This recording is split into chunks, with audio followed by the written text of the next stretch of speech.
والأنصار مفلحين والمهاجرين صادقين.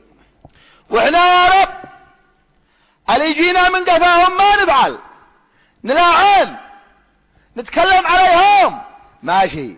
اسمع الآية بعدها ما بتقول لك والذين جاءوا من بعدهم.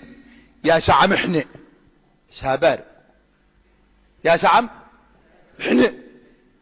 والذين جاءوا من بعدهم يقولون، ما يقولوا لعن الله أبو بكر وعمر، لعن الله عائشة وحفصة. استغفر الله. فناقل الكفر ليس بكافر، ما قال لك تلاعن، قال لك تدعي لهم. اسمع الآية والذين جاءوا من بعدهم يقولون ربنا اغفر لنا ولإخواننا الذين سبقونا بالإيمان ولا تجعل في قلوبنا غلا للذين آمنوا ربنا إنك رؤوف رحيم. يا ويل من يحمل الغل على صحابة النبي صلى الله عليه وآله وسلم. هم خالفوا ما بقي إلا ثلاثة أو. ركز على أو.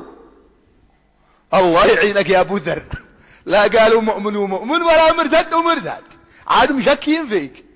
محنا الذين بايعوا النبي تحت شجرة الرضوان كان عددهم 1400، يعني كم؟ 1400. هيا اسمعوا الباري ما قال في 1400، ما قلت شنع، الكلام مش من عندي ولا من جيبي، من سورة الفتح. قال تعالى عنهم في سورة الفتح لقد رضي الله عن المؤمنين إذ يبايعونك تحت الشجرة. كم؟ 1400. لقد رضي الله. واحنا نرضى ولا ندق روسنا عرض الجد ولا عن أبتنا لا رضينا؟ أهم شيء إن الباري ماله راضي طز في الخلق كلهم.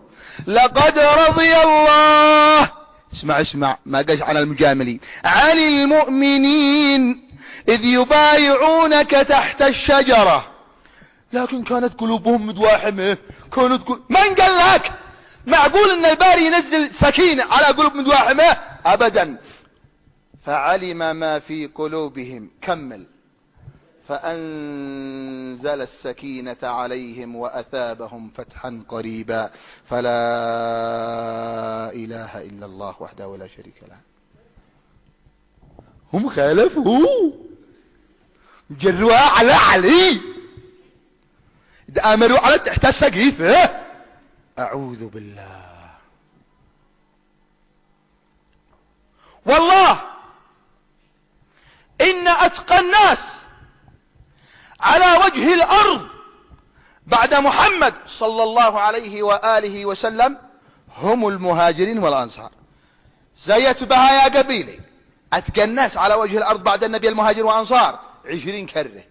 أتقى الناس ألزمهم الله التقوى. الكلام مش من جيبي، من أواخر سورة الفتح. قال تعالى فأنزل الله سكينته على رسوله وعلى المؤمنين وألزمهم. كمل. كلمة التقوى وكانوا. كمل.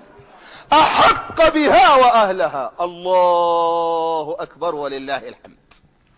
الآية طعيمة ما تقول سكر، والله لي ضعيفة، لكن الخبر ما بيعجبهمش. عندنا في البلاد بيجوا يتوا لهم محاضرات للقبائل، ويقولوا لهم ما بيش داعي تحفظوا القرآن كله، يكفي تقرأوا لها سورة تبت. علي صلوا بهم سورة تبت بس، وبتطلع مطلع. احنا ما عذر ما نطلع. نبسر الباري ما بيقول في الآيات الكبار وفي السور الكبار، ما بيقول في الصحابة رضي الله عنهم. الله الله. تشتوا تجاهدوا بذيها وجاهدهم به جهادا كبيرا. تريدوا أن تصححوا العقائد بالقرآن الكريم، صحوا العقائد. ما يديش والله ما يدي. ولذلك النبي كان يصح العقائد بداية